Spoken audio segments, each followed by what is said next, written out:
Hello and welcome to the Ice Guys, brought to you by the National Hockey Now Network. This is the show that takes you into the world of the National Hockey League. Every game, every day, from a betting perspective. With pro sports handicappers, Ian Cameron, Alex Beatsman, and various guests from the world of hockey and sports betting. And now, here's your host, Ian Cameron.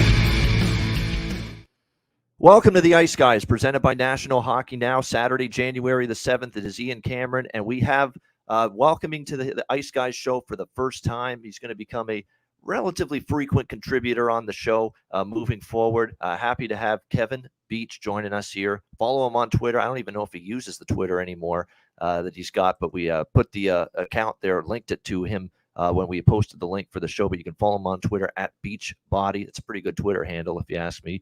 But Kevin, great to have you on this show. Former pro goalie for, I think, upwards of 13 years, if I'm not mistaken. You played a long time. Yeah, exactly. Good to have you with us. How are you? Great, Ian. Yeah, thanks for having me. Hoping to be on here a little regularly in the future, depending where I have my car parked at the time. But yeah, no, just getting set up in Nashville here, and yeah, so excited to be on the show. Yeah, and you know things are bad at the apartment when the Wi-Fi signal and connection's a little bit better in the traveling road office in his vehicle there compared. Hey, I love a good road office, so that's pretty regular for me. Exactly. And in a lot of cases, knowing those apartment buildings, you sometimes hear random screams and cries for help and just banging and pounding from, who knows who's doing it and where, but you hear it in those I know because I visit people, friends of mine in the apartment buildings, and they always say we hear these random noises half the time. So sometimes you get a little peace, quiet, and tranquility out there, I'm sure. The band above me was practicing today, so had to get out of there. So had to get the hell out. I had to do some thinking. I had to break down all these player props. I needed to focus, needed some solitude in doing so. It's control the audio space. So yeah, exactly.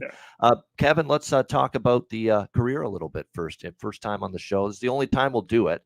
So this is your chance here to talk about what you did 13 years playing pro as a goaltender. AHL, Central Hockey League, over in Europe for many years.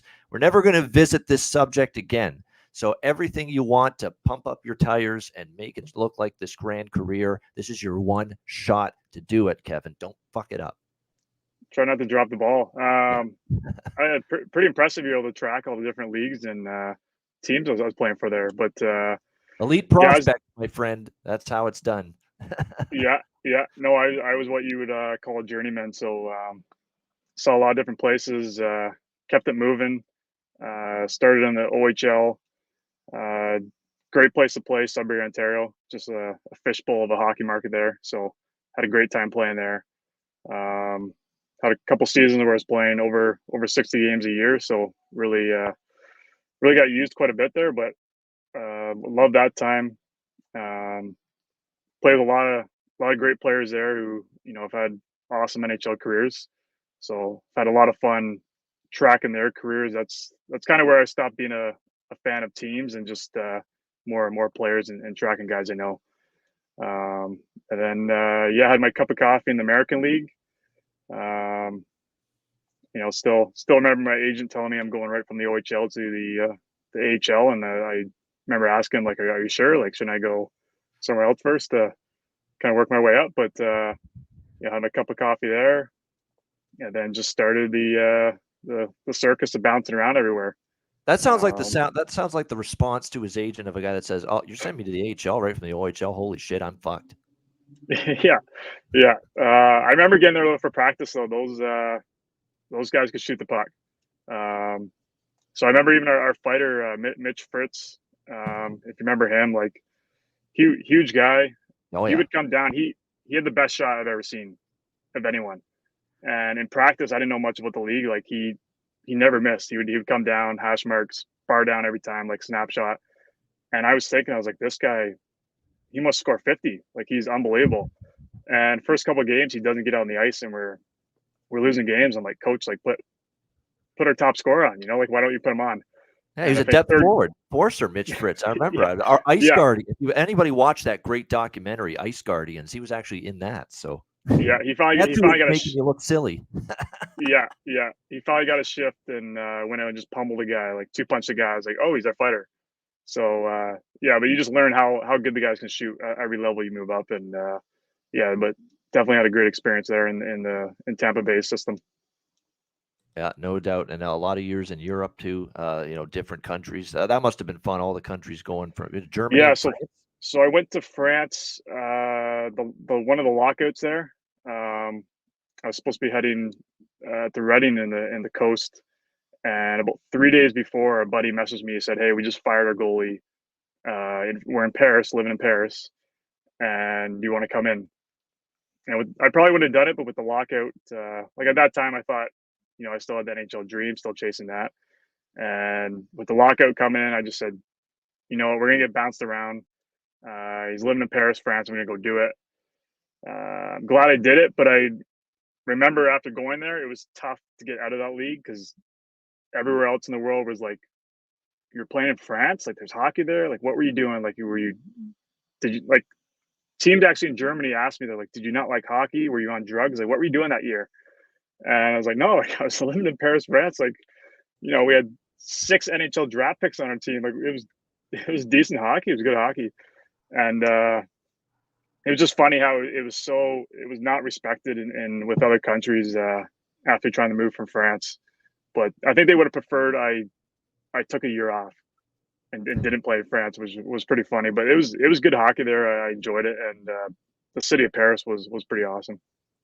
I guess there are times when you're wondering where this journey's taking you, when people are wondering if you're fucking nuts for playing in France. But that's I'd say the moment that got me is there was a goal called and it didn't cross the line, like clearly didn't cross the line, and I turned around to like look at the goal judge, get some help, and there was just like a 5-year-old kid. There's no goal judge, there's just a 5-year-old kid behind playing those Pokemons on the boards, and I'm like, okay, like this is. I don't think I'm on the trend to make the NHL anymore. I think I missed that shot, so that was kind of my moment. And obviously, you're doing some coaching now. Is that you're trying to get into coaching at least a little bit here? I think you've been out of the game for 4 or 5 years now, and you've been trying to get involved in some of that, right? Yeah, this is my third year being out. Do a lot of coaching actually in Toronto and Ottawa area with pro goaltending, and then I'm working on the process of getting a visa and doing some coaching down here in Nashville. All right, so awesome, and that's why you've moved there. Still keeping it moving. Yeah. You know what I find? I find that Nashville in, I'd say 30 years, 40 years from now, when all these people, hockey players that have either currently playing there, have moved there, former players that have retired have moved there, there's going to have to build these senior homes, these senior citizens homes, but they're all going to be former hockey players because there's so many of them down there in Nashville. They'll all be wheeling out their old wheelchairs and their old walkers, and they'll be saying, "Oh, remember the day we played for the Penguins or we played down there in the AHL?" I mean, that's what it's going to be. They're going to have to build senior homes, and there's going to be so many former hockey players 80 years old, like 40 years from now, because they're all moving to Nashville. It's incredible how many people I've talked to, how many people we had on the show. They're making their home in Nashville now.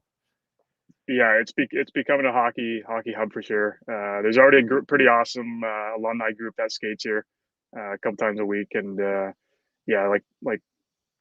it's a spot guys want to live. So it's the same reason I'm trying to get here full time. Yeah, exactly. So we wish you well, obviously, down there in Nashville. Of course, he's originally from Ontario here, same close, and played here Brantford down the road from me here in Hamilton for a bit as well. But we wish you well in Nashville. Had Wayne's dad Walter as my coach when I was 9, actually. So everybody's favorite hockey dad, rest in peace, of course, Walter Gretzky. But it's unbelievable how many kids' lives he influenced, no doubt, and just out of generosity and wanting to further the game for the next generations. Incredible stuff from the great one's father, the legendary Walter Gretzky. I'd say he's just as legendary as Wayne, to be quite honest with you. I've always said that, with just what he did for youth hockey especially in Ontario, no question. He always made time to go see the kids play at various venues, just outstanding stuff. Let's talk about the betting side of things, because you're an avid NHL bettor. I know that for a fact because we've been texting back and forth, and you've been just trying so hard to get this thing situated down there in Nashville, where, you used to be in Ontario. You can't access your old accounts in the Ontario books. They've locked you out. You're trying to find places to plunk down your bets, plunk down your wagers now that you're in Nashville. You've had other people placing bets for you, like runners, if you will, essentially putting shit in for you, your own wagers. And that's always, a bit of an ordeal. But I think from the sounds of things, you've got things sorted out and you're just about good to go and ready to fire on a daily basis. We're back rolling there. And that was the big hold up on getting me on the show, is just figuring all that out. But yeah, it's for how big it's becoming just in general. It's still just when you cross state lines and province lines, and it's crazy how big of a difference it makes when you just can't access your account you're usually using in your hometown. Yeah, exactly. But the good news is Kevin's found his way to the promised land, hopefully, and he's been able to get those bets placed, get those bets down on a daily basis, and good to see that. And Kevin again will be on this show a bunch of times moving forward. So, and the great thing about Kevin being on the show is he's someone that really, really he'll look at sides and totals, but he really focuses on the player prop aspect of it. We've always had people that watch the show and listen to the show. They want even more player prop discussion than even I provide, because most of the player props I bet are goal props, point props. I don't do much with shots on goal necessarily. And it's not like I ignore it, but it's just I find that I just go for the value bets and look for the the plus prices with goal scorer props, and I look at situations with that. But tell everybody about the style of NHL bettor you are and what type of bets you like the most. Yeah, I think I got into it through just fantasy leagues, and just being pretty good at the fantasy leagues, finding trends and players, grabbing guys before other guys do. And I think that's where it kind of started, and that kind of just led in when I did get into the betting. It was more of a prop style, and just knowing the players a little better, and finding those trends. So that's usually the thing I'm looking at is actually lately I've been getting into actually the no points, as far as guys kind of going cold, who were hot before. That's kind of what I've been liking lately. But before that, I was pretty big on shots, seeing guys kind of get moved up in the lineup. But sometimes I see a thing here and there with teams, but usually I'm focusing on players and trying to get ahead of those trends.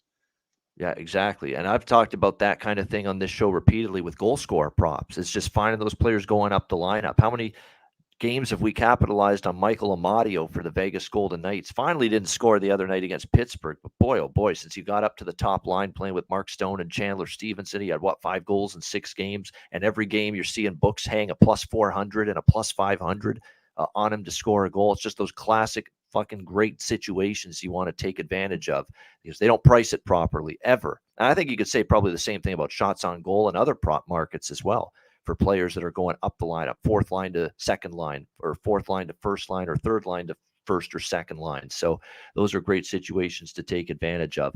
We'll get into the Saturday card because it's a big one. We got a lot of games, but let's just some overall thoughts on the season so far from your standpoint, Kevin, with the NHL. Teams and players, anything you want to talk about? Teams that have impressed you, teams that have disappointed you, players that have either impressed you or disappointed you, things that you've used from a betting standpoint that you've had success with so far this season. Whatever you want to talk about in those categories, go for it. I think obviously New Jersey was a big surprise. I think they're cooling off and kind of coming back to earth here. I think some teams are kind of tracking them down now in this race, so it'll be interesting to see if they can hang in there. One of the teams I'm hoping can track them down is the Panthers, who are way back. I kind of got a big parlay bet with some teams to all make the playoffs, and the 2 teams kind of lingering are Pittsburgh and Florida. So those are the teams both slumping. Yeah, they need to get going. Yeah. So that's a big bet for me. I think it's like a 8 or 9 or 10 team kind of parlay to make playoffs. So that's Florida's the team I want to kind of get the kick in the pants here. So they've been a disappointing one for me. I thought they would eclipse that 100-point mark at least, for sure. A guy who's impressed me, though, I watched a few games, like Matthew Tkachuk. I didn't realize how good of a playmaker he was. That guy is high end hockey sense. When that trade was first made by Florida, I kind of didn't get it. It hasn't really worked out for either team right now. Although I think Calgary did what they had to do. So like credit to them, but they had to get an asset back for sure. Exactly. And that's why they exactly. That's why they made that so trade. At the time, I didn't think it was right to move for Florida, but now kind of seeing Matthew play a little more, I think it could actually be a good move for them next couple of years, and bringing in everything he has with that, the skill, the the kind of the grit, and then like the high end playmaking, hockey sense that he does have. Yeah, definitely. And Matthew Tkachuk, again, as someone that I think continuously, has been evolving offensively. We always know he's had that agitating quality to him where he just gets under the opponent's skin. But no doubt with Florida. New York Rangers, another team that's kind of been a little bit underwhelming as far as what I kind of hoped for, but I'm hoping for a big second half for them as well. They've definitely played better lately. And it's a great segue, actually. Perfect segue, because they're going to be the first game on the Saturday slate that we will talk about here coming up. We've got 9 games in the NHL, and we will begin right now with the Rangers and the Devils. This one is starting at the top of the hour, 1 o'clock p.m. Eastern time, noon Central in Nashville, where Kevin is. So just make sure you're aware of the start time here. New Jersey minus 125, home favorites, 6 the total in this game. The Devils have obviously, as you mentioned, they've come back down to earth big time, just 3-7 in their last 10 games. And we'll see if they can bounce back here from their latest loss, 5-3 against the St. Louis Blues on Thursday. We'll see if they bounce back from that here tonight against the New York Rangers, who have won 3 straight games, beating Florida, a nice win against Carolina, snapping Carolina's 11-game win streak. Beating the Hurricanes earlier this week, 5-3. Very impressive, because Carolina was playing the Rangers for the first time since the Rangers knocked them out in the playoffs last year. And still Carolina was able to get that win. And then the Rangers followed it up with a 4-1 win over the Montreal Canadiens. We've basically been calling them, Kevin, the Laval Rocket on this show, Montreal, for the last several weeks because of the blue line issues. They just don't have an NHL caliber blue line right now with all the injuries and just how much youth and inexperience there is right now for Montreal on defense. The Rangers took advantage of that, like most teams have lately. New Jersey, not playing great. And I don't know if Lindy Ruff did this with a purpose, but he was basically really, really calling out Dougie Hamilton after the last game. His quotes regarding Dougie Hamilton were something that's like, you got to be better than that. If you're not going to score and you're not going to be physical and take over on the defensive side of the ice, you shouldn't be playing. Like, he was really he was agitated after that St. Louis game, Lindy Ruff. I don't know if that's a coach that's feeling some pressure now, because the crowd was chanting for you to be fired early in the season. Then you had on that incredible run, and then you've been slumping again lately. You're starting to feel that pressure again. But it was just weird to hear him go after Dougie Hamilton like that, and so, publicly. So how does Dougie Hamilton respond? Does he take it in a positive light and play a strong game today, for instance? Or is that like, hey, I'm not the only person to blame for the fucking problems here. What the hell's your problem, coach? It could go either way right now with how he handles that. But I definitely like the Rangers a little bit here, plus 105. It is in this matchup. Shesterkin's been confirmed in net for them. They do have a couple of injuries. Ryan Lindgren on the blue line is day-to-day for them. That's the main one. It looks like for New Jersey, we don't have a goalie confirmed yet, but we have to assume that it's going to be Vitek Vanacek for the Devils in this game. I definitely think the Rangers are the side I'd look at, especially with them being an underdog here at the plus 105 price against New Jersey. It's worth noting they beat New Jersey 4-3 in overtime last time these two teams played. What do you think here, Kevin? Your first game breakdown here ever on the Ice Guys show. So what do you got, Rangers, Devils? Yeah, that last Rangers win against the Devils there, 4-3, actually hit on the over, the 2.5. Although the Rangers, I think, scored a couple late to kind of get it done in the third. This is another one, though, I'm going to stay. I think the Rangers are the hotter team right now. The Devils, I just find, are kind of slipping from that high. I'm liking either. So here I'm actually staying away from players, as you mentioned, kind of Hamilton getting called out. But as you said, it can go both ways when that happens. They can lay a dud or the team can kind of respond. But I think the better team right now is just the Rangers. So I like that, the 2.5, the over on the team total. And I also like just the plus money on the Rangers win. I think that's pretty good value here when they are the better team right now. Definitely the last 10, 15 games.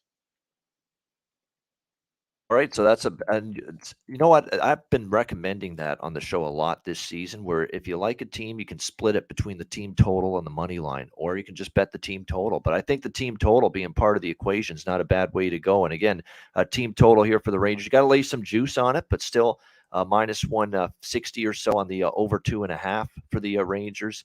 I think that's probably worth a look here. And yeah, plus 105. I like the money line here with the Rangers to get the job done in this one. You know, as far as the prop market goes in this game, when you look at who's Jesper Bratt, you know, has been pretty consistent lately for New Jersey. He's been better in recent games, and it seems like he's the one that's been going a little bit more. And Jack Hughes, it goes without saying, but you know, Jack Hughes is well priced every single game, but he continues to be just sensational for the Devils. What's he up to? 25 goals now for the Devils. I mean, he's gotten himself somewhat in the Rocket Richard race right now, believe it or not. He's not totally out of that right now. He's only a handful of goals behind the leaders, Ovechkin, Tage Thompson from Buffalo, and of course Connor McDavid for Edmonton. So don't count him out yet. Jack Hughes, he's been obviously terrific for the Devils. All right, Carolina and Columbus. Next up here, we've got Carolina minus 340, road favorites, 6 the total in this game. Carolina coming off that setback against Nashville where, I mean, you have 67 fucking shots on goal. You're supposed to win the game. You probably feel like, hey, we're going to win that game 9 times out of 10. Well, Thursday night was the one time out of 10 they did not win with 67 shots on goal. I mean, UC Saros was absolutely brilliant in net. Was, I think, one of the best, probably the best goaltending performance I've seen all season in the NHL. That's now 2 losses in a row for the Hurricanes, cooling off after that 11-game win streak. They will look to bounce back here against Columbus. They probably should. I mean, they've got the right team here to get back on track. They got to go on the road to win this game, obviously, instead of at home, but they should be able to take care of business. They've beaten Columbus, by the way, in looks like 7 of the last 8 games. Yeah, 7-1 Carolina head-to-head against Columbus in the last 8 head-to-head meetings. And the last 2 games in Columbus between these two teams were 7-4 and 5-1 victories for the Carolina Hurricanes. So they fared very well here. 12 goals scored in those 2 games combined.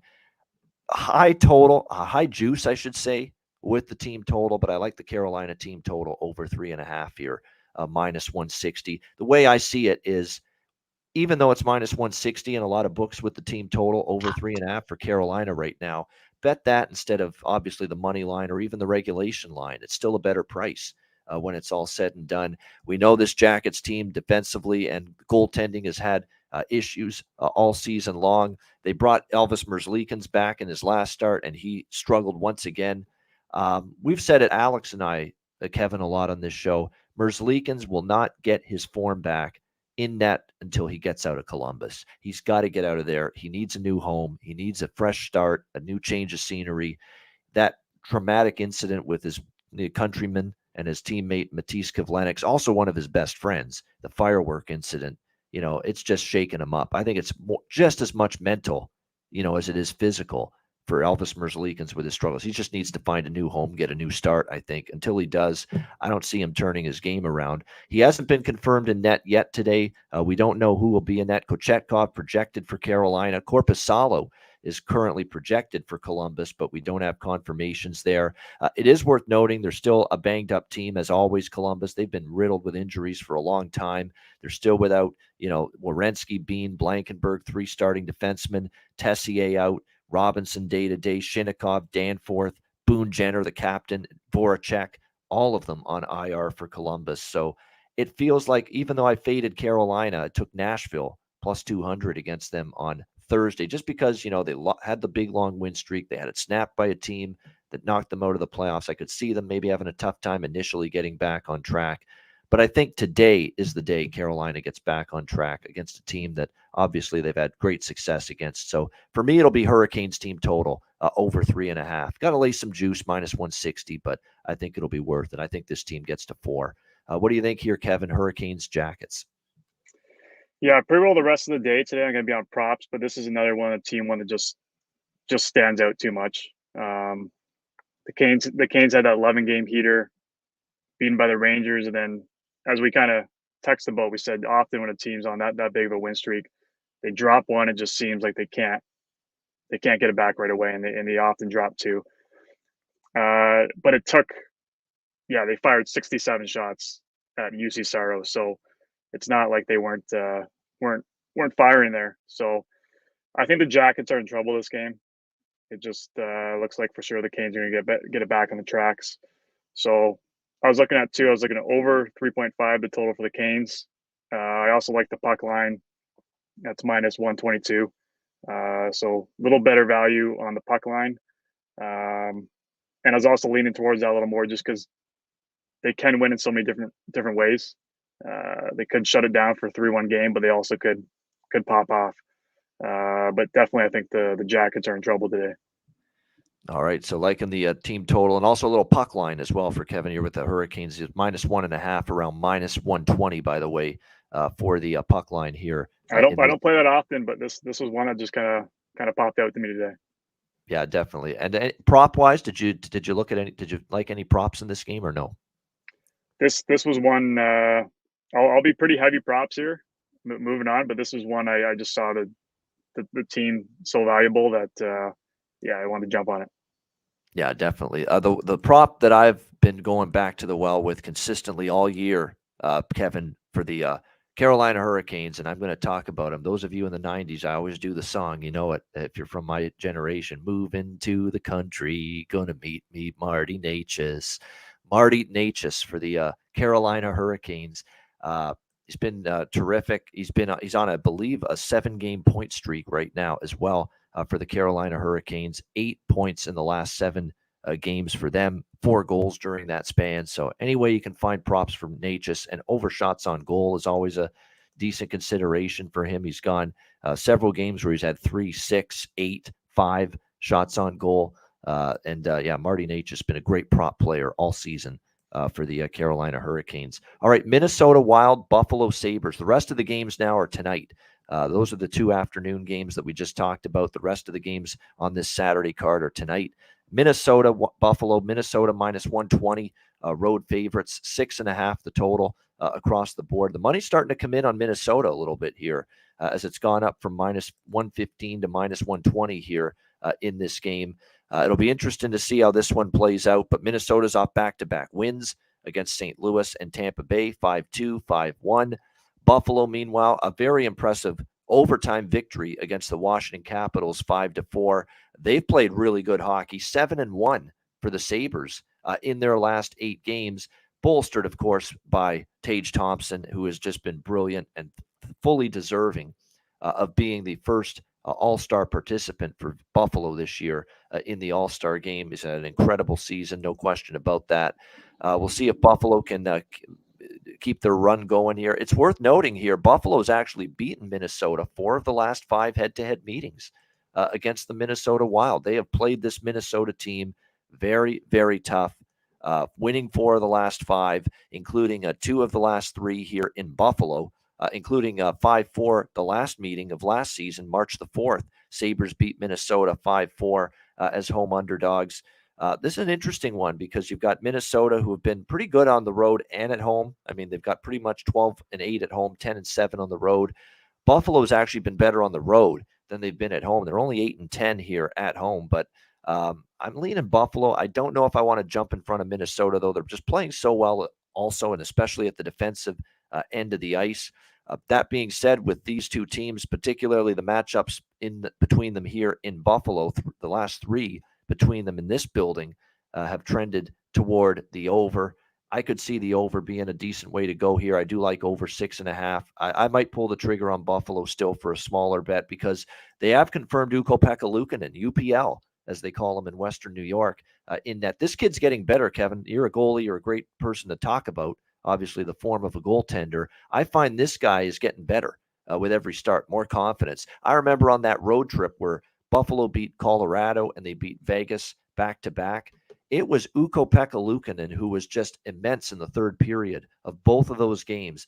They were being pressured by the Avs and the Golden Knights, trying to tie that game, and he stood tall, and he made several dazzling saves to preserve the victory for Buffalo. This guy's getting better. Don't be fooled by his overall numbers, which are going to show 3.47 goals against, 892 save percentage. He's playing better now than he was earlier in the season. He's playing his best hockey right now, as far as I'm concerned, for the Sabres. Even the win against Washington, he had to be tall as well when that game was tied. So I like the way his game is trending right now. I like the over. I probably have a small look at the Sabres, especially if this line climbs a little bit more and we get a plus price on Buffalo here at home. What do you think here, Kevin, Minnesota and Buffalo? Actually, fun fact about Ukko is he's a fellow Sudbury Wolf goaltender there. So definitely know a bit about him. He actually broke my season wins record up in Sudbury.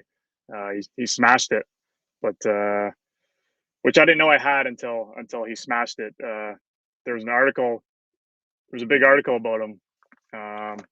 You can't be bitter about something you didn't even have the record for. You didn't even know you had the record. I didn't even know about it. Are you bitter? Do you hold a grudge? But no. Yeah, I saw there was an article a friend posted. He sent it to me. He's like, "Oh, your record just got broken." And I was like, "What record?" But yeah, he's. I was like, I didn't even get a puck or anything or a pack or nothing at the time, but. Yeah, no, he crushed it. This guy, I think, has a bright future, and he's starting to put it together at that NHL level as well. So it's been fun watching him play. I was looking at a couple players here. Casey Middlestat on the no point. It is you do have to lay quite a bit of juice. Well, minus 175. He only has. There's 4 games in his last 10 where he's put up a point. He's playing third line, second power play, about 15 minutes per night. So not kind of in the middle there. But I think that's kind of, if you want a real safe bet, that's one to think about. The other one I'd say is I'm not sold on it, but it's more of a thing to watch. Is Ryan Hartman with Zuccarello injured. I know he's going to move up in the lineup. He's going to get more minutes, but like last night, he only played 12 minutes per night his last game. He has been putting a couple points on the board his last few games, but it's kind of more I want to see the next couple of games where they use him, how much they use him. If they start to deploy him more, then it's a guy I want to jump on. All right. So, yeah, Ryan Hartman, you're right. He might be a candidate to move on up because Zuccarello is out for the Minnesota Wild. He has been ruled out for this game, and that's unfortunate because he's been playing so well for this team. There's no question. He's been excellent, had a terrific season for Minnesota. But there's going to be candidates to move on up, and Ryan Hartman's definitely going to get more power play time as a result. And, even without the move up the lineup, Kevin, to be quite honest with you, he still put up points the last few games, yeah.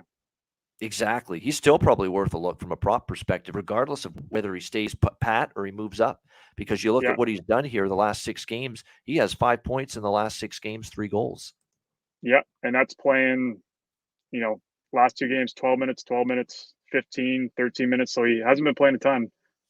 So a little bump, give him a couple, 2-3 more minutes a night, and he's a guy I want to start jumping on.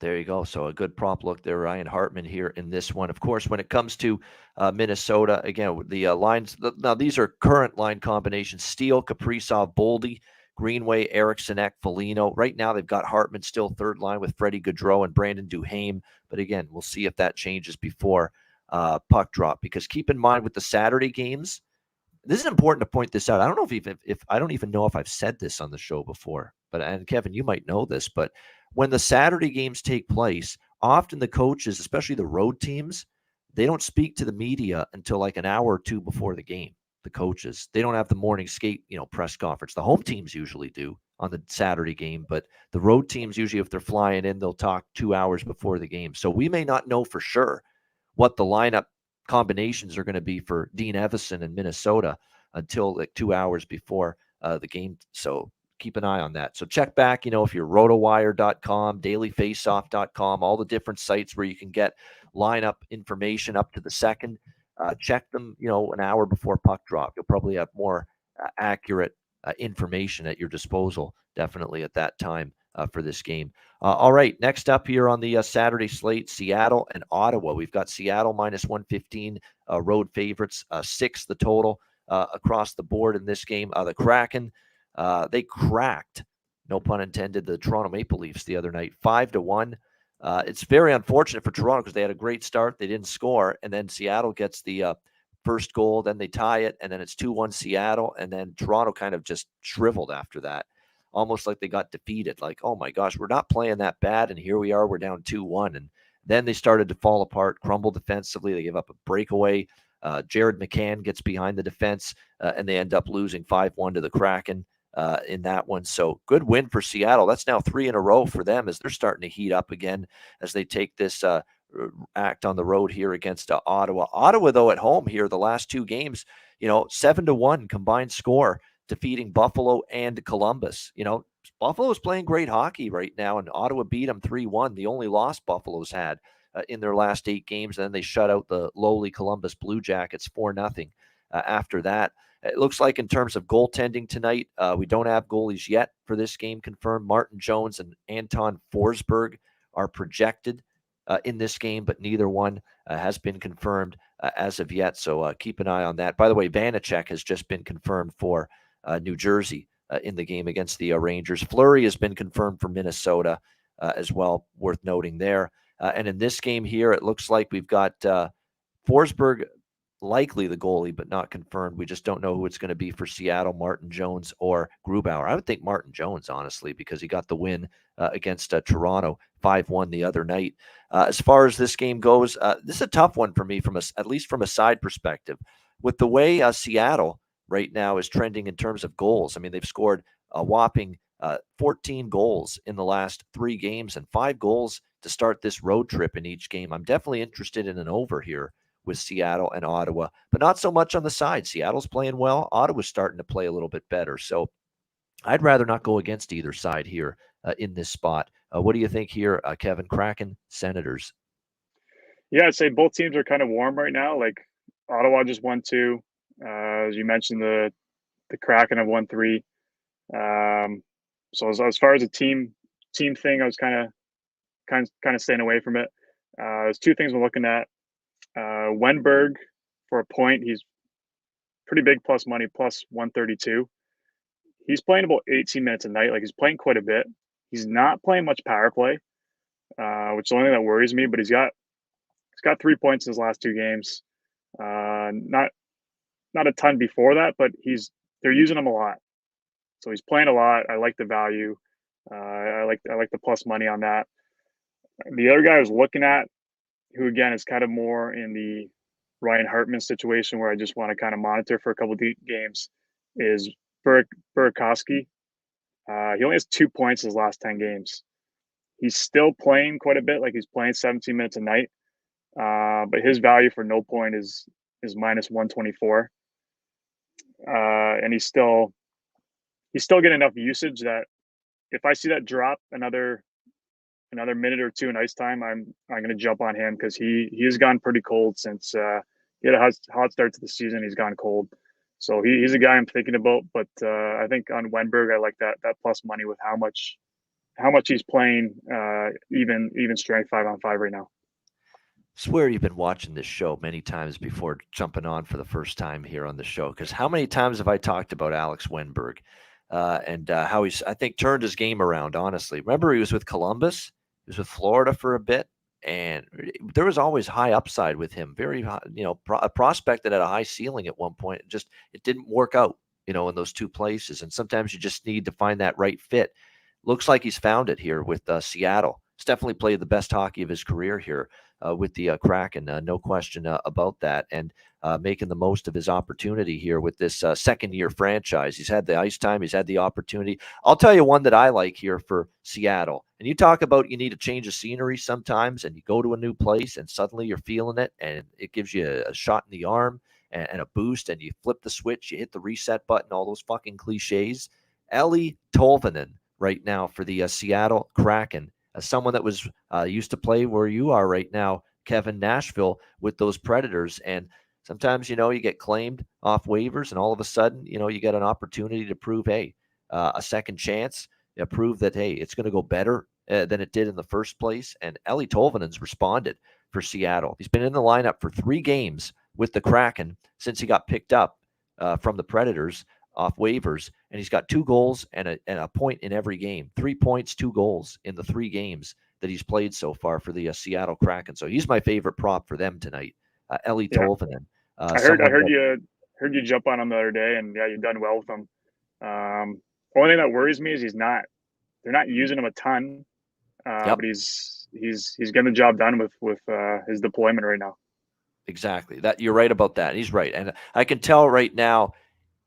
Time on ice, right? TOI, usage, all that stuff. That's a big component for your personal handicapping with props, right? I mean, it matters to me too. Obviously, I'd rather see him be, I'd love to see him be a fucking top line player, a number 1 power play unit, but I know that's not going to happen because he's going to get even more opportunity and chances that way especially when you're betting props. But he's only been on the 3rd line, and there is some truth to that. Like, you're not at your utmost max usage. You're not going to get those elite level minutes. You're not always going to get on that top power play unit when you're playing where Ellie Tolvanen is. That being said, and although that being said, it looks like the current lineup configuration for tonight's game has him on the number 1 power play unit. So even though he's on the 3rd line. I saw that too. So it was it sparked my curiosity to see if that is the way it kind of shakes out. Yeah, definitely. And that's a good sign, obviously, where, his even strength usage isn't as high because he's on the 3rd line. But if he's going to play on the number 1 power play unit, that's definitely a good sign. And either way, like I say, he's produced so far with 3 points, a point in each game he's played as a Kraken, including 2 goals. So, I like the Tolvanen props here for him with Seattle in this one tonight. All right, St. Louis Blues and Montreal Canadiens. St. Louis minus 155, road favorites, 6.5 the total in this game. We have just had a great run on this show, basically just betting the team total of whoever plays the Montreal Canadiens over. I mean, that's essentially what we have been doing here for several games now. And I feel like it's just, hey, we got to go back to it here again in this game, especially with St. Louis only being a 3.5 at even money with their team total against the Montreal Canadiens. And St. Louis is actually scoring goals in bunches right now. It's funny because they've lost O'Reilly and Tarasenko, for an extended period of time. And yet in the first 2 games without him, without both of those players, they've won both games and they've scored 11 goals in those 2. Well, 10 goals because the 6th goal against Toronto was the shootout goal that they won in a shootout. So really 10 goals, though, 5 in each game since the absences of O'Reilly and Tarasenko were announced. So clearly these 2 guys being out hasn't necessarily affected them negatively, at least as of yet. Offensively, they've had no problem finding the back of the net, St. Louis, in these last 2 games. And we've talked about how this Montreal blue line, it's just not NHL caliber. I mean, I've just said it like a bunch of times for several games now. They miss Mike Matheson dearly. Caden Gooley is the best of the young defensemen they had. I think he looked solid, sturdy in the defensive zone. That's something they don't have much of right now, is that strong, sturdy defensive presence. They're running around. They're turning the puck over, out of position, getting caught on odd man rushes. It's just been the gamut for Marty St. Louis' team in terms of defensive blunders, and they're just not locking it down. They're not playing well on their own end. I mean, they've got Joel Edmondson, the veteran, Stanley Cup champ with the Blues, playing his former team here tonight. And then and David Savard's, decent veteran defenseman. But then after that, it's just nothing but youth with Jordan Harris and Johnny Kovacevic and Arbor Jacki, who I love what he's made of himself. Someone that saw him right here with Hamilton playing for the Bulldogs in junior hockey. And he's made a career of himself at the NHL level. It's incredible. But he's still being asked to play minutes he's not accustomed to right now. And then, of course, you've got Chris Weidman as well, who's just basically a journeyman blue liner right now. So it's tough. It's not a great blue line. Other teams have just made mincemeat out of it.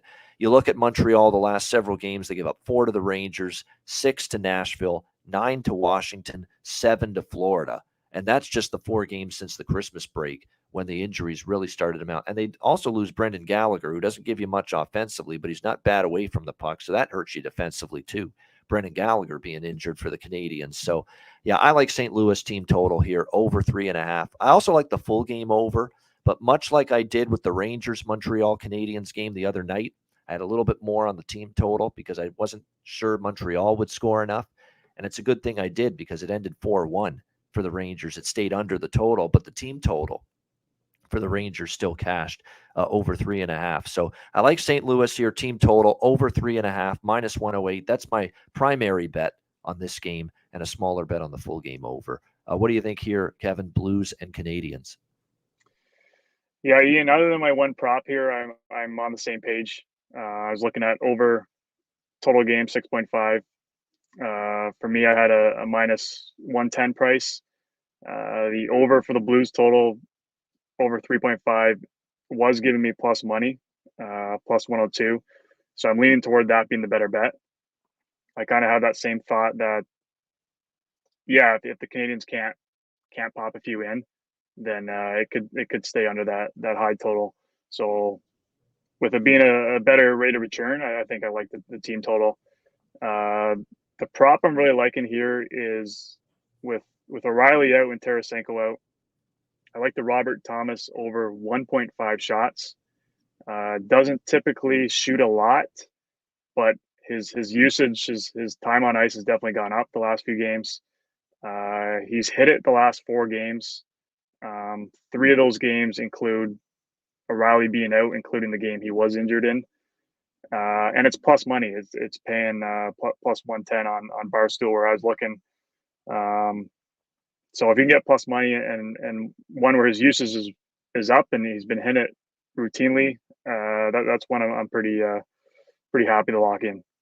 All right, that's a good find. And it's always about the change, right? Changes in the lineup. How can you profit from them for props? How can you take advantage of those? And if you find these situations where someone's playing more due to injury, due to circumstance, whatever the case may be, you're going to be able to pounce on this for maybe 1, 2, 3, 4, 5 games in a row before there's any sort of adjustment by odds makers. And if you find that with Robert Thomas right now over shots, keep going at it. Keep attacking it, especially if you're having success with it. And you're right, with O'Reilly out, with Tarasenko out, like Craig Berube is asking a lot of him right now, a lot of responsibility. Number 1 center with Jordan Kyrou and Pavel Buchnevich. He's going to play penalty kill minutes. He's going to play on the power play, top power play unit as well for the St. Louis Blues. So high usage. He's going to play power play. He's going to play 5-on-5 a lot because he's centering the top line with the hottest player on the team right now, which is Jordan Kyrou. So it's a great situation for positive expectation on a shots on goal prop, right? Yeah, he doesn't soar over it, but he's been clipping it by, he's been putting up 2-3 shots routinely with his extra usage over the last few games.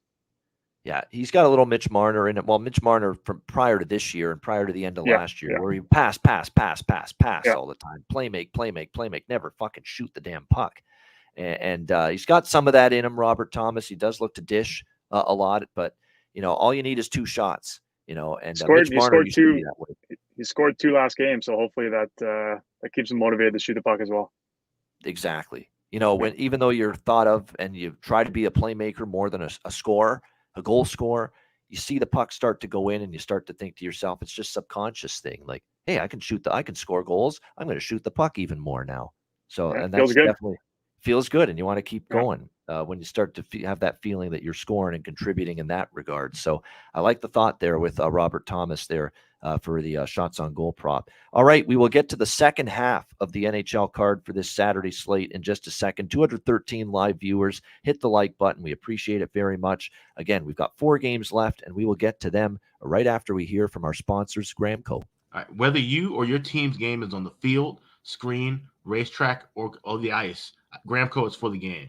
Grown by farmers who spent years developing premium hemp genetics, Gramco provides customers with consistent quality Delta 8 products ready for any occasion.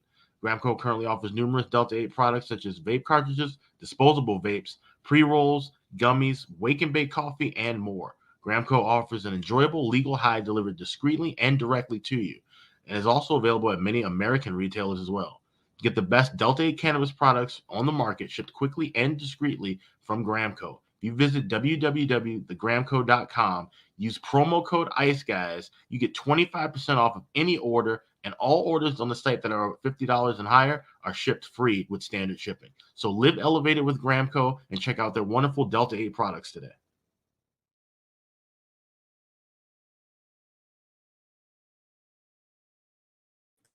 All right, we're back here on the ice, guys. We've got 4 games left here on this Saturday slate as we roll along here. Next up, we've got Detroit and Toronto. Original 6 matchup. Leafs minus 350. Huge home favorites, 6.5 the total in this one. I think the last game proved to everybody you don't lay minus 350 with Toronto ever. In any situation. And look, this kind of feels like a wake-up call after, losses to St. Louis and Seattle at home this week. This is now their 3rd straight home game for this Leafs team. They don't want to lose another. That's for damn sure, and go 0-3 on this homestand. And they catch a Detroit team on the second of back-to-back games, a Detroit team that's lost 3 of their last 4 games, not nearly playing as well. They lose 3-2 to the Florida Panthers last night. Toronto's dominated Detroit. They've won 8 straight head-to-head meetings against the Detroit Red Wings, so the Leafs have owned this team. It definitely is a Leaf spot, rest advantage, 2 straight home losses. I believe Toronto goes back on the road. Yes, they do, for just 1 game, though, at Philly against the Flyers tomorrow night. And then they're back home against Nashville, and then they face Detroit again toward the end of next week in Detroit this time. So that's the schedule moving forward for the Leafs right now. I think for this game, we'll see who's in net for the Red Wings, but obviously last night it was Ville Husso, who's definitely the best goalie they have. It looks like it's going to be Magnus Hellberg tonight for the Detroit Red Wings because Nedeljkovic, he actually looks like he's settling in as the backup goalie over Nedeljkovic because Nedeljkovic's actually been sent down to the AHL. I think it's half conditioning stint. It's half you fucking suck right now. You need to get your game better. I think it's a little bit of both right now with Nedeljkovic being sent down to Grand Rapids. But nevertheless, he was sent down, so that makes by default Magnus Hellberg the backup right now to Ville Husso for the Detroit Red Wings. And it's not like Hellberg's been terrific. 2.59 goals against, 906 save percentage, but the last couple games have been a bit of a struggle.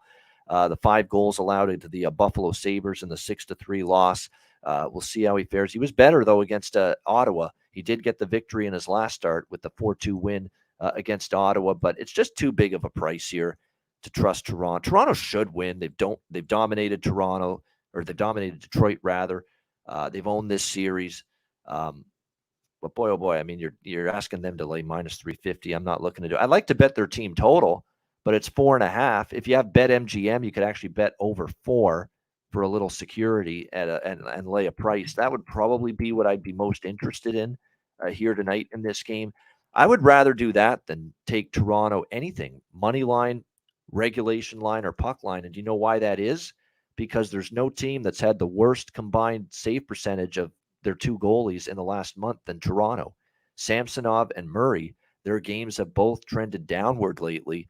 And like I said, the worst combined save percentage of any 2 goaltenders for one team in the NHL the last month has been Toronto. Now, a lot of that's been the defensive games falling apart.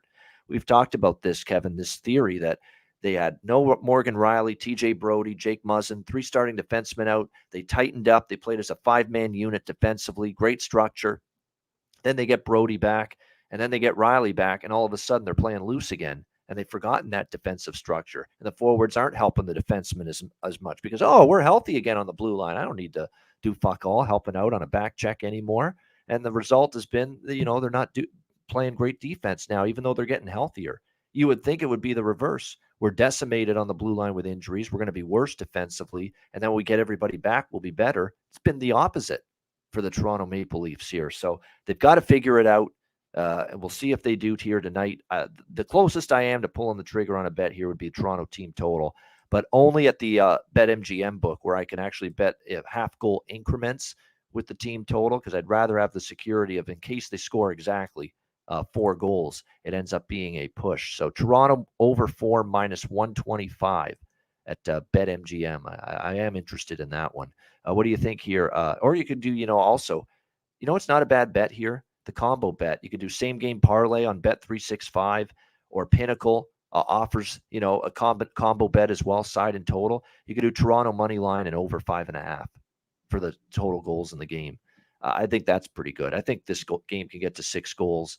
Toronto wins the game. You don't have to worry about them winning by, margin or winning by more than a goal. So a Toronto and over 5.5 combination, I think I kind of like that here. What do you think here, Kevin? Detroit, Toronto. Yeah, Ian, you're starting to scare me on my thoughts here, giving out the bad save percentage by the Leafs and how loose they're playing. But Moritz Seider, he's the guy that I've been filling my gas tank up in my car here the last few weeks. He has 1 point in his last 10 games. So I've been hitting the no point on him for a while. However, lately I think the books have kind of finally caught on, and he still plays a ton. He plays a ton. He plays power play. So it's kind of scared me off the last few games on the rate of return. It's even dropped now to minus 200 this game. I think it's partly that they're playing the Leafs and it's back to back. Because the other guy that I have been riding pretty hard the last 5 or 6 games is Kubalik. That's the pronunciation. This guy started out hot, very hot. Has not been doing a ton lately. He's tumbled down the lineup. He's been playing a bunch just around 13 minutes a game. Last game, he finally got bumped back up to close to 17 minutes. But I've been hitting him basically about minus 130 pretty routinely, or better the last handful of games. Again, this game, I don't know if it's the books have caught on finally with him, or it's a back-to-back and they're playing the Leafs. He's now minus 175, but he's the guy I would probably put on for no point. You got to put a bit of juice on today, but I just keep monitoring that he's staying low in the lineup, and if he stays low in the lineup and continues to not produce, and he's a guy I'm gonna keep hammering. There you go. And that's a different, unique approach than anyone we've had on this show, especially for props. I would never really look at the no. So he's only done something in his last 10 games. He only has 2 games where he's posted a point. Yeah. And so if you're getting that tonight, I don't know if it's worth it, the minus 175, but I just said the Leafs have been pretty loose, so goals could open up. But if it goes back the next couple of games back around minus 130, and he stays doesn't get bumped up in the lineup. I know they got a few additions to the lineup. There's a little bit of the lines are being shooken up here, so that's why I like to keep watching. And if that line returns to 130 in the next couple of games, I'd probably hit it. Yeah, exactly. It's all about the price point. It's definitely something you want to keep in mind. Certainly, is seeing if that you're going to get that price fluctuating to the level where you think, okay, now it's moved to a point where I think now we can pounce on it. It's good value. We're going to get involved with it. So I like that, because like a lot of people, they want to bet things to happen, right? Players score a goal, get an assist, over shots on goal. But it's nice to have someone looking in the other side of it. No point. Maybe under shots on goal, stuff like that. And it's good. And again, you can find those opportunities too. It's just, I always work in the over things to happen type of thought process when it comes to props, but there is money to be made, and there's good opportunities looking at this guy's not going to get a point. You can find good opportunities with those. I've always been on the same page as you, always going for the overs, the shots, the points, the goals. But I think mid-season, you can find some value on a lot of guys that started real hot. They were on that first power play, but now you have a couple guys coming back in the lineup, and they kind of get moved down the lineup, and you're finding some good return on them to not produce. Excellent point to hit on the fact that find the under props points or whatever with these players when they've been cooking, they've been producing, they've maybe been up the lineup during that time, and then star player comes back. Oh, someone big is coming back to the line, like the Jets, for instance. They just saw a slew of players last night come back, right? Blake Wheeler, Nikolai Ehlers. Well, someone's going to have their fucking spot bumped down the lineup. And maybe if they had been producing in that spot and now they're down on the third line, now you pounce on under, right? That's basically what you've been thinking. Yeah, that's about the way to go. And it helps also mid-season. It allows the guy to be hot for half the season. And then if he does cool off, those lines are pretty juicy. Yeah, exactly. So that's a good situation. Certainly, conceptually and in theory, it sounds like it makes a lot of sense. No question. All right, we got 3 games left now on this slate. We got Colorado and Edmonton. These are all late games tonight.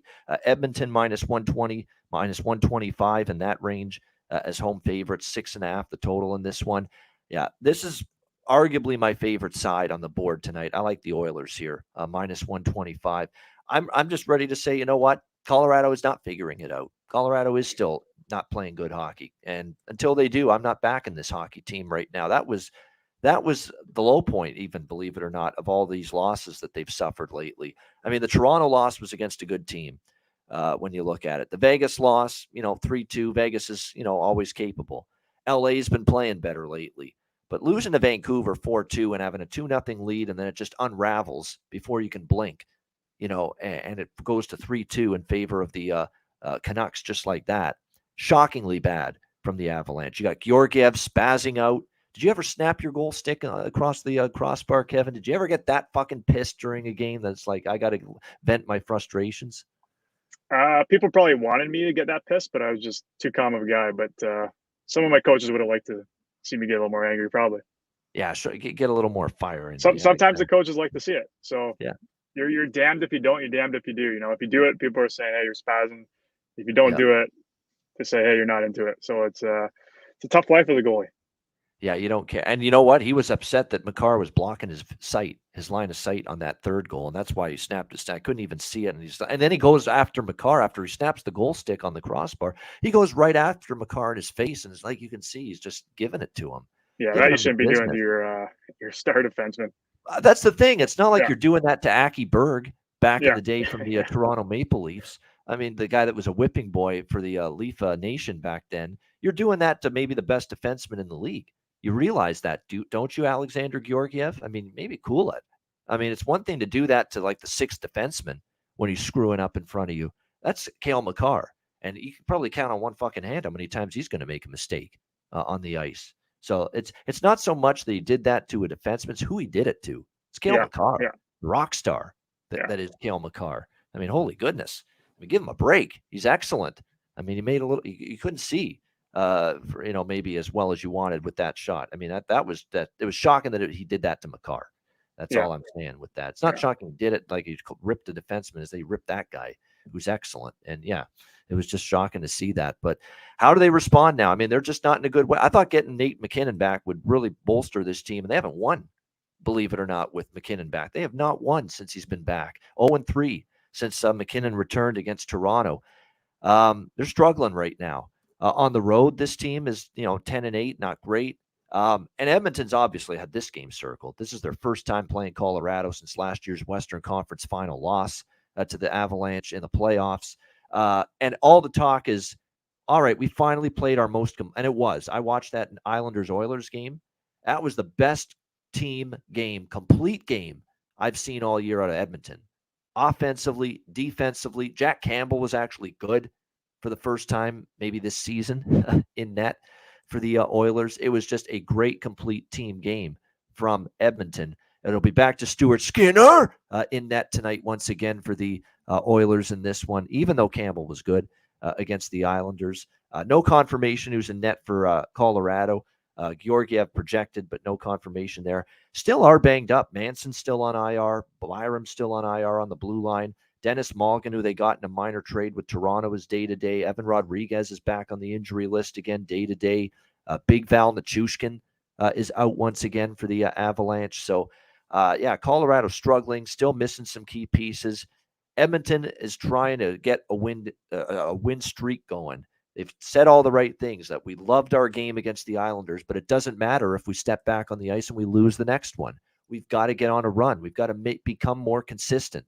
So here's their chance. They got a struggling Colorado team coming to town. Edmonton's got this spot circled. They want a pound of flesh of this Colorado team tonight after the playoff loss last year. So I'll be on the Oilers here. I'll give them a shot, minus 125 in this one to get the victory. What do you think here, Kevin? Avs, Oilers.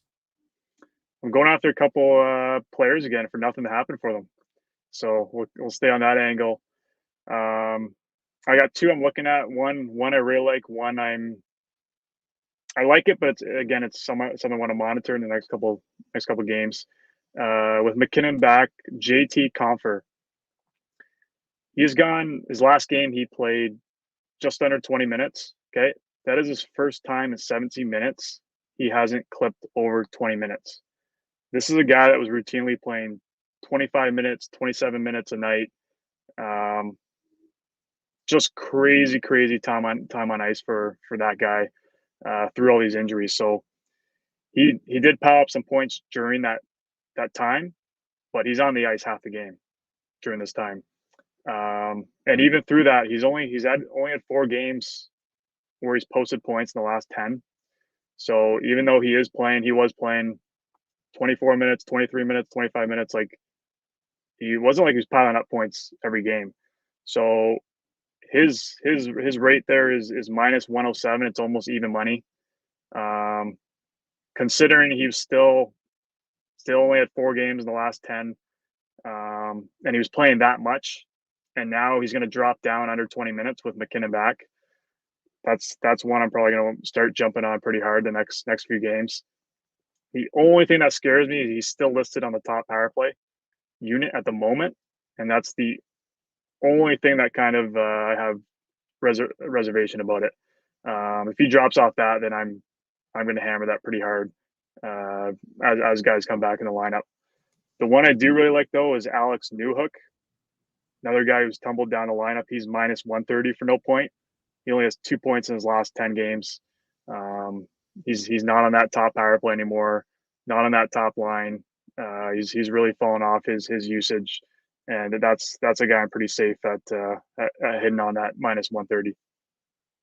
I might even double up on Edmonton here and go a little first period, either money line or puck line too, with the Oilers too. I think they, and I remember they played Colorado in the regular season last year before they even met up in the playoffs. And I'm trying to, it was November. I think it was early in the season last year. And Edmonton, it was April 22nd. It was before the playoff series last year, and Edmonton won 6-3 against Colorado at home. So the last time they hosted the Avs in a regular season game, it ended up being a victory for the Edmonton Oilers. Of course, we know in the playoff series it was tough. They ended up getting swept in 4 straight in that West Final. But again, I think this is Edmonton's spot. I mean, they're trying to get on a run. They've got a vulnerable, floundering, reeling Colorado. They are reeling right now, believe it or not, Colorado. And Edmonton's got an opportunity here. It's funny you mentioned straight out of Compher, JT Compher. You know, I've been taking his props a lot lately.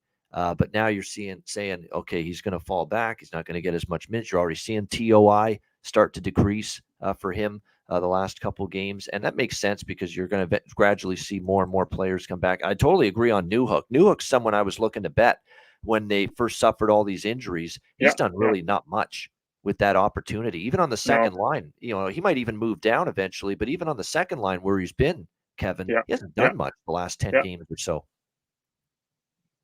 Yeah, definitely opportunity. The pendulum kind of swings pretty quickly once those teams that have big star players, they come back in the lineup. And I mean, like Compher's down on average like four minutes a night right now, like based on what he's getting used. So that's a big drop.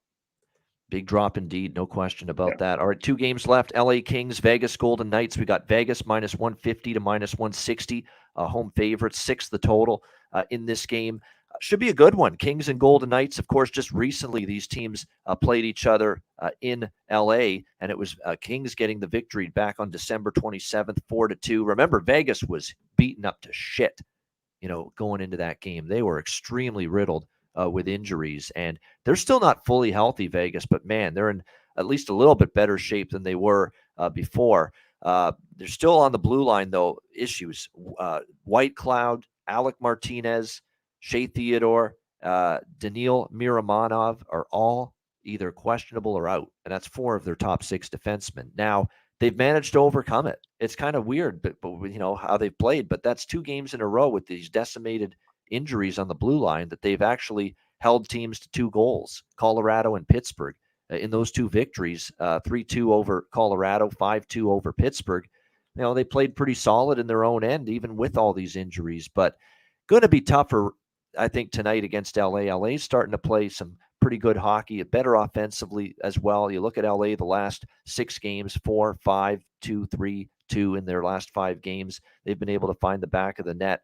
They are off a loss to Boston, 5-2 on Thursday night at home. They'll be looking to bounce back here, but Vegas has it going now. They just got Jack Eichel back, and you see the massive difference he makes, obviously, and he's had a very good season when he's been healthy and he's been on the ice. He's now at 14 goals, 18 assists, 32 points this year. How about 3 points in his return to the lineup against Pittsburgh? 1 goal, 2 assists, 4 shots on goal for the Golden Knights in that game. So definitely someone that's made an immediate impact returning. They might also get Jonathan Marchessault back. I was hearing from Bruce Cassidy yesterday, Kevin, that Marchessault might be cleared to return tonight. And obviously that would be big too, because he's another key top 6 forward for this Golden Knights team. And he's had a pretty solid, not just season, but career here with the Vegas Golden Knights since he's been there. It's very interesting that Bruce Cassidy put Jack Eichel back in the lineup on the second line for this team with Riley Smith and Nicholas Waugh. It looks like Marchessault is probably going to be back tonight, and they'll put him on the second line with Eichel and Riley Smith. He's still not altered the top line, which has been cooking for Vegas for the last week or two with my guy, Michael Amadio, on it with Stevenson and Stone. It looks like that line is still going to stay together. So even though finally Amadio did not score a goal the other night against Pittsburgh, I'm not out from this prop until I lose 2. I'm coming back to the well with it one more time here on Amadio. He's still going to be on the top line with Stevenson and Stone tonight based on latest line combinations. It also looks like power play time is still going to be coming his way. And it looks like he's been dropped down to the number 2 power play unit as opposed to the number 1 unit, but he's still going to be out there with the man advantage. He's still going to be worth a look once again, in my opinion, to score a goal tonight. Again, you worry about, as Kevin says, Kevin's introducing a lot of our viewers and listeners to the word usage. And obviously Amadio's usage, especially if he continues to cool off, maybe is going to go down. But for now, he's still on the top line. He's still going to be on the second power play unit. He's still got 5 goals in the last 7 games and tons of points during that span. So I think it's worth it one more time, but get on it now. I don't think we'll be on this train too much longer, because if he goes into a little slump here and Eichel continues to get back, Marchessault gets back, they'll bump him down the lineup and they'll put Eichel and Marchessault back on the top line, move Amadio down. I could see that happening at some point. So we'll come back on the Amadio prop. I like the over in this game, over 6, actually. Vegas is definitely trending upward offensively with Eichel back, Marchessault coming back tonight as well. Defensively, though, there's been some issues at times. And again, there's still 4 defensemen out. I know they held down Colorado, Pittsburgh. They're not going to be able to play that way every night with 4 starting defensemen out. So I think the Kings will score some goals tonight as well. I like over 6 here, LA and Vegas. Kevin, what do you think here, Kings, Golden Knights? Yeah, Ian, I was really curious to see what you're going to do with Amadio today, because I know you've been pumping his train the last week here. Plus, the whole plus damn that, fucking show has been pumping his train. Yeah, everybody, the viewers and the listeners, they've been right along with the ride with me here with that guy. Yeah, I didn't jump on. I didn't believe it. And I saw it looks like the bookies have kind of caught on. I was kind of looking at the rate of return today, and it just didn't. Yeah, I'm worried about all of its where the lines are going to end up here. Marchessault almost coming back. I'm not sure if he's back in. Eichel's back now. I know the first game back, you mentioned they were keeping that top line. Eichel was playing on the second line. I do know it was a bit of mix and match during that game. So I'm kind of, I didn't jump on it. I'm going to stay off. I think it's too late for me to jump on. I totally get it. You're on it. You hit hot with that, and you're going to ride it out a little longer. So that's great for you. I missed that one, but for me, this is you're happy for me. I can tell. I'm happy for you. I'm happy for you. I appreciate that. But this is a tough one. I just with that lineup changing going on, I had a tough time kind of finding a prop I liked. Both teams are playing well. Like the Knights have won 3, Kings are 7-2-1 their last 10. And their last one they did drop was to Boston. So a good team there. And for me, I saw on Barstool I had money line plus 128 on the Kings for me, that the money speaks for me on that one. So I didn't have a team I liked. I think it's going to be a good game as well. I think it was kind of a 50-50 game for me. Maybe a bit of an edge to Vegas, but on that rate of return for a Kings win, that's probably where I would place my money. Oh, I wouldn't argue with that. It's a good price on LA. But Yeah. Vegas is starting to kick it into high gear. They've won 3 in a row. And they lost LA the most recent time they played them. I think they'll want a little redemption. You don't want to drop 2 games in a row to the same team in your division. Yeah, especially when it's a hotly contested playoff race that we're seeing right now in the Pacific Division. So I think you'll get a great game from Vegas, but I'm not laying minus 150 with them either, though, of course. Yeah. I do think they win the game, but I'm not going to lay $1.50. I like LA's game too right now, but that's why I'm sticking to the total because I think that's the best way to go. I think LA can find the back of the net here tonight, and Vegas will as well. And Phoenix Copley is probably going to be in net again for LA. Let's see how he responds to a loss. We've talked about how good he's been. Obviously, this is a guy, and Phoenix Copley, you can talk about him. What do you see in Phoenix Copley? Because this is a guy, Kevin, that was with St. Louis and Washington, those 2 organizations for years, kind of a journeyman, ho-hum, mediocre at numbers at best. And then all of a sudden, he gets an opportunity here, called up from the AHL. Cal Peterson, it didn't pan out. He was put on waivers. Jonathan Quick has struggled. And then all of a sudden, Copley comes up to the LA Kings, takes advantage of an opportunity, goes 9-2 with a 2.65 goals against, 901 save percentage. He's been very good, but he's off probably his worst game the last time against Boston. I don't think he was as good, as sharp. There was 1 goal in particular I thought he should have stopped against the Bruins the other night. How does he respond to adversity now for the first time? Finally, a losing effort. Does he bounce right back, look good again? Or is this the sign of him maybe coming regression to the mean, coming back to earth a little bit? It's going to be a good thing to watch tonight. But what are your overall observations, Kevin, from what you've seen of Phoenix Copley? Yeah, that's the crazy thing with goaltending is that sometimes it just takes one small change in your game, like the way you play, and it can make the difference from being an AHL goalie to, we saw even with Devin Dubnyk, like being an AHL guy and then he's an NHL All-Star. And sometimes it's small changes in your game. So there's so many different ways you can play in that net, and you're always working on adjustments, find what works for you best. And when you get in a groove, like there's not a huge difference between the NHL backups and the starters in the AHL. Like they're pretty much on the same level. It's just what guys have the right opportunity, what guys get in a groove, and what guys are feeling it. So right now he's a guy that's feeling it. That's another good point. I want to find out who's starting the net before I kind of decide what I would do here. If I would place money on LA or on that total, I think if Quick ends up in the net, he has had a hard time keeping the puck out of the net right now. So that's one. If he ends up, I feel really good about that. Hitting the over on the total and jumping in with you. If Copley's back in there, then I feel good about him bouncing back and giving LA the better chance to win than Quick right now. Yeah, so basically, and I've had games like that before too on the NHL betting board where the goaltender actually will sway me in one direction or another with how I bet it. And where if one of the 2 goalies starts, I like the over, the under, or the other goalie starts, I like the side, or vice versa. And that's what you're thinking. If it's Copley, you kind of like the LA side most of all. If it's Jonathan Quick, you like the over most of all in this one. So, yeah, we'll wait to see who's in net. And this would be the perfect time for Todd McClellan to put Quick back in there because he's finally lost one, Copley. And you give the old veteran a chance to play well, which he hasn't been playing well lately. Or does he give Copley a chance? Like, you've been our guy. You've been on this run. You finally lost, but we want to give you another chance to bounce back. So we'll see where LA goes with the goaltending decision because I think it could go either way, Copley or Quick here tonight. I would expect Logan Thompson, by the way, back in net for the Vegas Golden Knights tonight in this one, although that hasn't been confirmed either. All right, Boston and San Jose, final game of this massive slate. Boston minus 250, road favorites, 6.5 the total in this one. I mean, I'm certainly not fading Boston.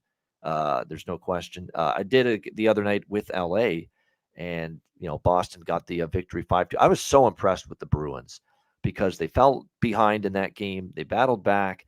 LA ties it up, and then in the third period, they just take over without Jake DeBrusk as well, who I think is a big loss for the Bruins, and yet they overcome the absence of Jake DeBrusk, who was playing terrific hockey before his injury, and he's going to be out for a minimum of 1 month. So the Bruins are going to miss him the way he was playing, but they still beat LA 5-2 the other night without him. Certainly they should be capable of beating San Jose. They have won 9 straight head-to-head meetings against the San Jose Sharks. So they have completely dominated San Jose in the past. They've also got a rest advantage. They played Thursday. San Jose played last night in that pond hockey game pretty much against the Anaheim Ducks, 5-4. It ended up an overtime victory for the Ducks. Heartbreaking loss for San Jose just because they had the lead in the third. Anaheim ties it. That controversial goal by Mason McTavish that tied it, where they ruled it was not offside because the puck carrier did not have the puck on his stick as he crossed the blue line, so that by the time he got the puck on his stick inside the blue line, the other player was already, tagging up at the line and considered onside. So that's why that was ruled a good goal for the Anaheim Ducks last night. But controversial, and then, of course, San Jose loses in overtime. So tough loss for San Jose to have to bounce back. I don't love the idea of betting an over with Linus Ullmark playing the way he is, but I've been riding San Jose games over the total. And when I ride the team total, the team that's been just going over the total every game, I do not shy away from it. I keep going with it, and I'm going to do that here with over 6.5, just because, I've been on all these San Jose overs lately. They've gone over in 8 straight, 8-0 to the over for the San Jose Sharks. I'm going to come right back to the well here with over 6.5. Like I said, I wouldn't love it as much if Ullmark's in net within his great 1.86 goals against average and 939 save percentage. He's been spectacular. I might actually split this up with a split bet between that full game over and the Boston Bruins team total over. I might put a little bit on that as well. The Bruins team total here in this game is over 3.5 minus 145. Not a bad price. And we know San Jose has been giving up goals in bunches, regardless of whether it's been Kaapo Kähkönen, who was terrible again last night. Bad mistake with the puck, playing the puck. He got caught out of his net. And then, of course, James Reimer hasn't been all that much better either in net for the San Jose Sharks. So I'll probably do a split bet. Bruins team total over 3.5 and that full game over 6.5, because I could see also 4-1, 5-1 Boston, and San Jose just gets shut down by Ullmark, which is possible. That way, if I bet team total over and full game over, I'll split. I won't lose everything. What do you think here, Kevin? Boston and San Jose? Yeah, my first thought on the props with DeBrusk being out was Taylor Hall is going to kind of get some more usage here. The last game he didn't really play much power play. He's listed on the top power play, but didn't really get out there. He's been under 15 minutes a night, and it seems they've reunited the top line of Bergeron, Pasternak, and Marchand. So that kind of keeps, even if Hall is playing that top power play, that kind of keeps him down in that second line. And I feel like he's not getting the high end talent with him on even strength now, when they were kind of evenly mixed up on those top two lines. So that's going to keep me away from Taylor Hall just in general, to kind of see how that shakes out the next couple games. But with that top line being back together, I like Bergeron just for a point. You got to lay some juice. It's minus 160. But the way San Jose is giving up goals here, I think that's kind of an easy one to jump on if you're looking for an easy one. The one that I kind of have a feel for here is a bit of a bold take. Erik Karlsson is on a 14-game heater. Okay, for him to not score a point today. I mean, if the team's going to shut him down, you got to think Boston would be a good team to do it. It's plus 1. And maybe the Vezina Trophy front runner, Linus Ullmark, he gets the start. Yep. So it's plus 145, so you're almost getting 1.5 back. He routinely is playing about 25 minutes a night, if not higher. They're on a back-to-back. Last night, they actually dropped him back to 20 minutes a night.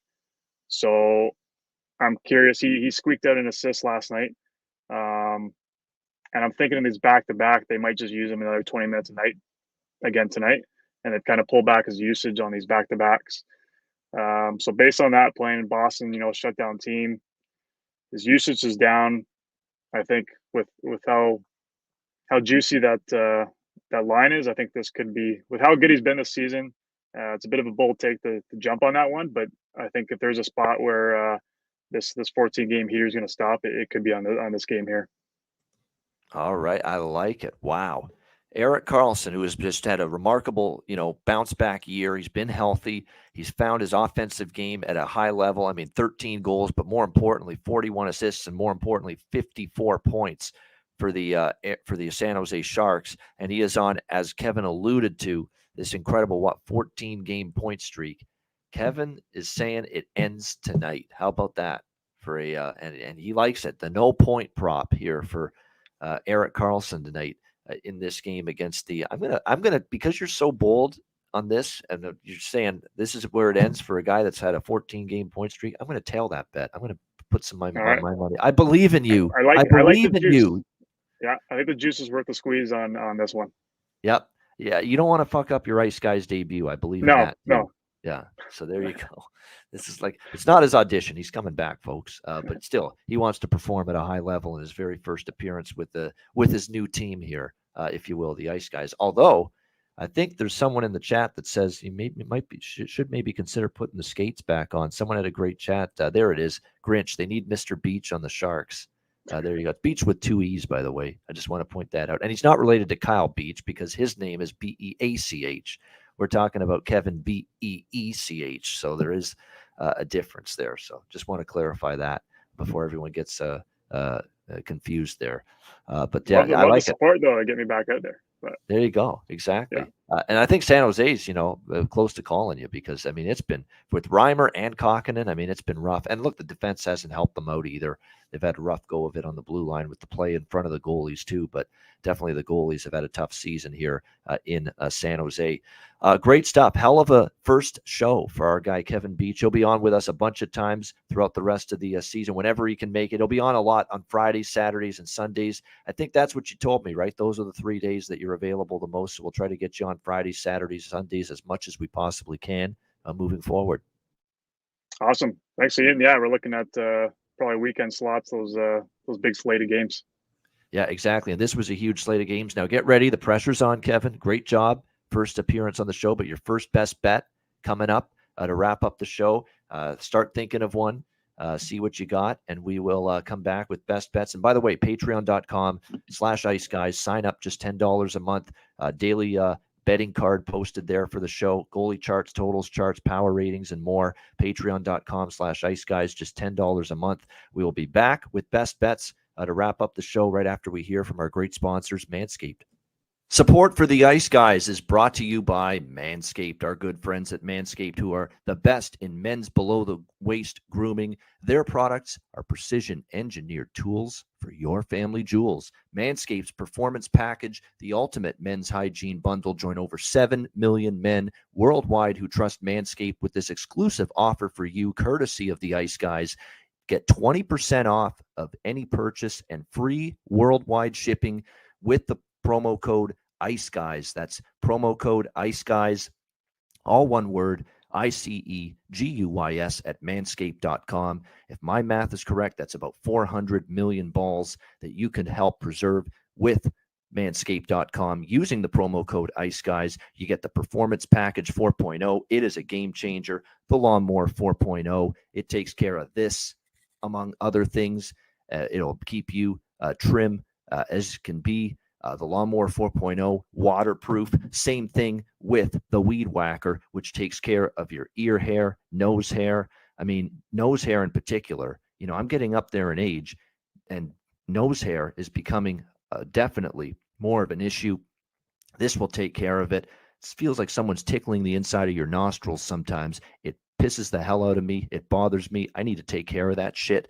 This will take care of it for you. The Weed Whacker makes part of the package that you get with your Manscaped purchase, and the Manscaped Performance Package 4.0. You also get the ball toner. You also get the ball deodorant, keep you smelling good and looking good and feeling good down in the nether regions. This package is really going to make you feel good and and look good and look better, slim, trim. That's what it's all about. And manscaped.com can help you out with that. So make sure you take advantage of this. Manscaped.com. Get 20% off and free shipping with the promo code IceGuys at manscaped.com. That's 20% off with free shipping at manscaped.com, and use the promo code IceGuys. Unlock your confidence and always use the right tools for the job with Manscaped.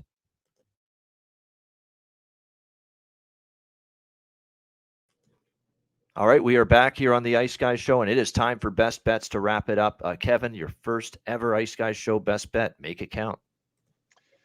Can I go Rangers over 2.5 since they're already up 1-0 in the first? Does that count? Or no? Nice try.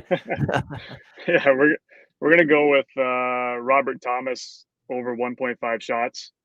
I think that plus money as well. I'm seeing plus 110. With O'Reilly out, he's playing a ton, and I look for him to hit that again. All right, good stuff. Robert Thomas over 1.5 shots on goal, player prop, best bet for Kevin Beach here on the show. And I'm sure a lot of his best bets are going to be props moving forward. He's a big player prop better when it comes to NHL. He's also got the personality of one John Massey, who's one of our great viewers and listeners of the show. Very dry wit, humor kind of thing going with Kevin. So John Massey would appreciate that. I see him in the chat right now as well. Good to see John. All right, best bets here to wrap for me.